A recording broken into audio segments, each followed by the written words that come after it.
Howdy there everyone, and welcome to my quick video on the different types of decks you're going to be running into in the Digimon trading card game.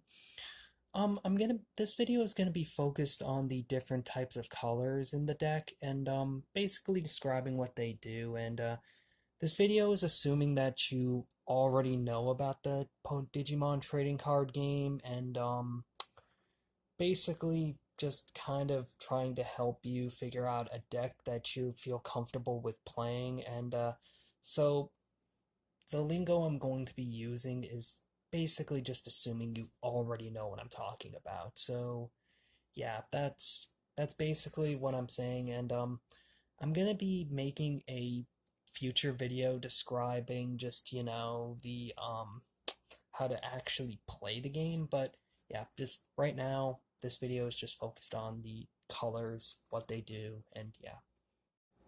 So the first color I'm gonna actually go over is white. The reason why I'm gonna quickly gloss over this is because white is mostly focused on the big boss level 7 type Digimon and your Omnimons, your Chaosmon, and in the future there's going to definitely be more supportive Digimon cards like the Sistermon coming out in BT6.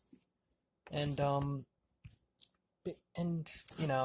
there's also going to be like a deck focused on Eosmon, which is a white Digimon, but as of right now, they're basically mostly focused on support, not really like having a deck of its own. So yeah, that's why I'm quickly glossing over it. Even with this alt delete, you can see right here. So it's mainly focused on Omnimon, which is, a level 7 white Digimon. So yeah. So basically with red, it's kind of just a sort of brute force type of deck. Not really much strategy, just focused on buffing itself, trying to increase its DP as much as possible. And I notice how a lot of the cards are also focused on increasing its security attack, which are the hit points of the game basically. Once you lose your 5 security cards, once you take another point of damage, then you basically just lose the game. And yeah, I noticed how a lot of red cards are mainly just focused on buffing themselves, increasing their security attack, and basically just trying to brute force itself and win the game. A really good example of this would actually be the red Shine Greymon that, I don't know why I decided not to. Actually, I have one of my decks right here. So, yeah, as you can see right here, Shine Greymon. It can be used in either a red or yellow deck, but basically, when one of the red tamers or yellow tamers is suspended, then it gains a security attack. Which, combined with Fall Candramon on which inherited effect is +1 security attack, then it's a good, really, really good combo. And yeah. Red is typically focused on, the Greymon family, or the Dragonkin, like let's see, like the Were Growlmon, the Gallantmon, and a lot of the cards are basically Greymon focused, and even one of the tamers, Marcus Damon, is also like a Greymon focused tamer. So yeah. Now basically the blue decks are like the control decks of the game. A lot of blue cards are focused on either returning your opponent's Digimon to their hand, or they're focused on getting rid of their Digivolution sources, which, as you can see, there are a lot of cards that have inherited effects, and inherited effects basically when a Digimon is digivolved, let's say for instance, Dolphinmon here is, or better yet, Pale Dramon. No, Dolphinmon is on Crest Paildramon, and basically it's inherited.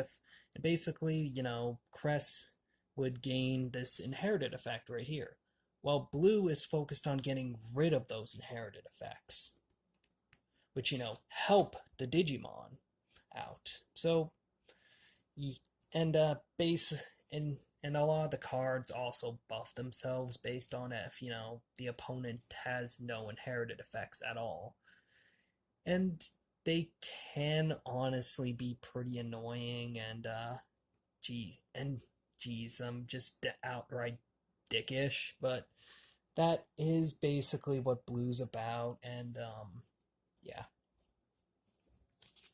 Oh, and the cards you will typically see in Blue are just a lot of the fish type Digimon are Digimon focused on like ice and whatnot. Like for instance, you'll see a lot the Garurumon family, like Metal Garurumon, for example, and Gabumon.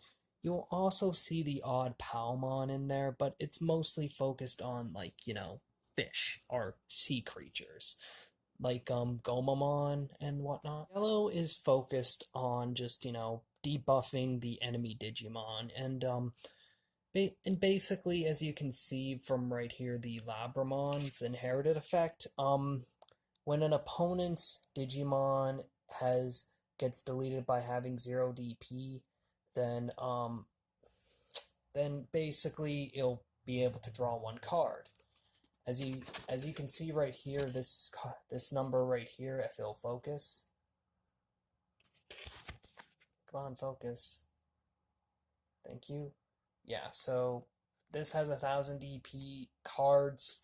Cards like Purge Shine lower the all Digimon DP of my opponent by 3K. So this Digimon right here, if it was on the field if it was on like my side of the field and my opponent used this, then it would get deleted. And a lot of the cards are also focused on like recovering itself, like Lusamon are right here, the recovery +1, as you can see. Or oh, it says recovery +2, but whatever. Yeah, basically they make it so that you heal yourself, which makes it so that it takes longer for the opponent to just, get rid of you. And yeah. And typically you will be seeing a lot of angelic Digimon, like let's see, the Angemon, for example, the Angelwomon, and you'll also be seeing like the War Greymons and the Growlmons. Basically, I notice a mix of angelic Digimon and basically just good Digimon, like um basically Digimon that you would see like the main characters using, like yeah, the War Growlmon, the War Greymon, the angelic Digimon, basically Digimon like that. So with green cards, let's see, they are basically the Swarm deck, and a lot of the cards, like the staple cards, like the Argomon here and the hidden potential discovered, basically they lower your Digimon's Digivolution cost to make it so that you can get rookie to champion, and then champion to ultimate, and then and then ultimate to mega a lot quicker than you otherwise would with other decks. And Mimi here is a pretty staple card, making it so that you can quickly just spam Digimon on the field. And a lot of the cards are also focused on suspending and attacking your opponent's Digimon as well, so making it so that like they don't have options while you have all the options. Like, Flower Cannon right here is another pretty staple card. And Metal Cob and Hercules Kabuterimon right here. Its Digiburst effect is that you just get rid of your inherited your Digimon from your Digivolution source to suspend one Digimon, and then its piercing effect right here is to just attack the Digimon, and then just, get rid of your opponent's security. Basically, they're focused on suspending, swarming the field, and then attacking your opponent's Digimon, and getting rid of their options while you have all the options. Typically, green decks are the easiest type of deck to run since you typically know what you're getting into with when you look at a lot of the cards, and honestly, a friend of mine and I both agree that the green starter deck you can get, the Giga Green, definitely is the best starter deck in the game at the moment. So if you want to get into the game, it's suggested that you typically go green as your first deck, but don't take our word for it. Um, Typically you'll be seeing a lot of like, plant type Digimon like Palmon or insect type Digimon like the Tentomon family. And, Argomon right here only exists with green right now, so yeah. Black decks are the slowest deck in the game, focused on blocking your opponent from attacking your security pile. They play the long game a lot of the time, and typically they are a pretty slow deck to play. Um, Typically there's something that black has unique to them, like, all cards in the game have blocker in some form, but typically a lot of the black cards, like even some rookies, have the blocker effect, which, blocks your opponent, like I just said. And they also have the reboot effect, which makes it so that if they attack, then they can immediately just get back up. Like, you attack, you suspend, and then on your opponent's turn, you unsuspend.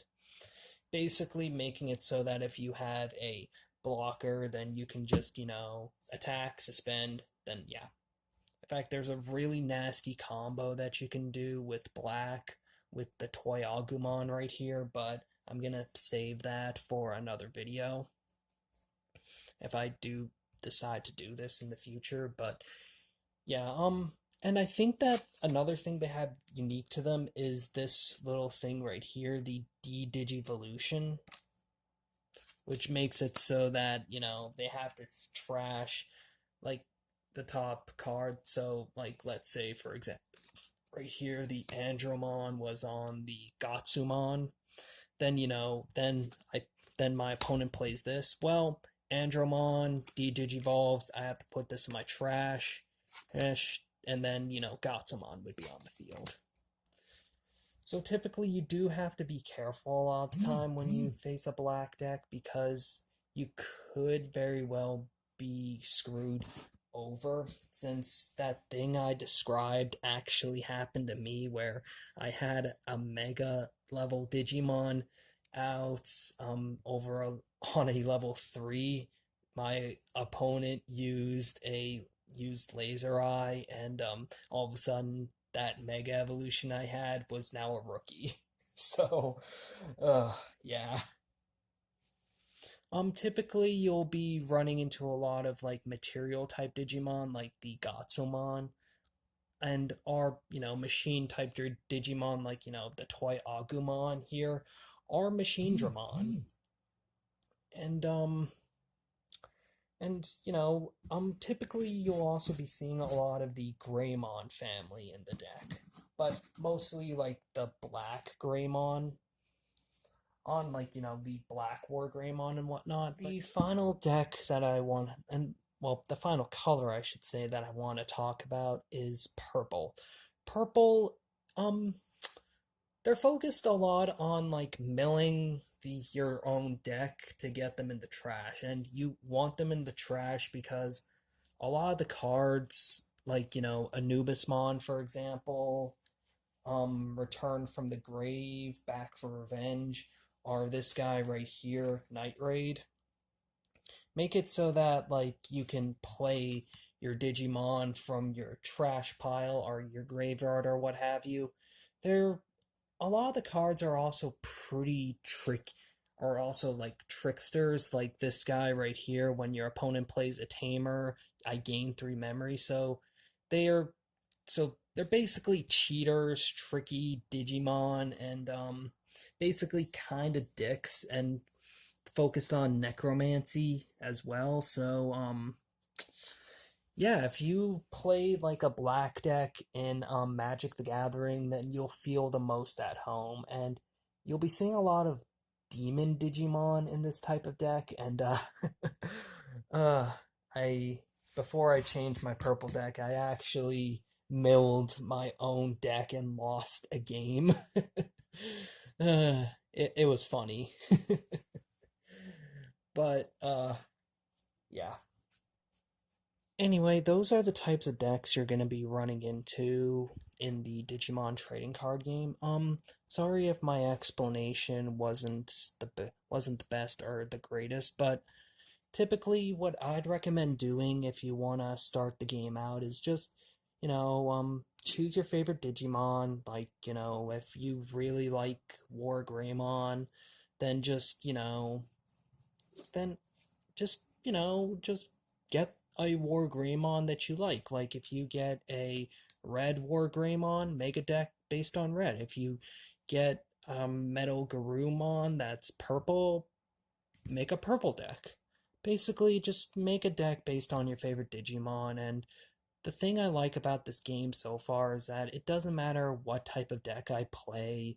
I'm I'm always viable. And just, there's some deck building guides online, and I don't really know the best means of making a good deck. I just base my decks around a particular gimmick and then just pick a Mega Digimon to base that around because I just really like this card game. Definitely the best card game I've played so far, and yeah, that's about it. See ya.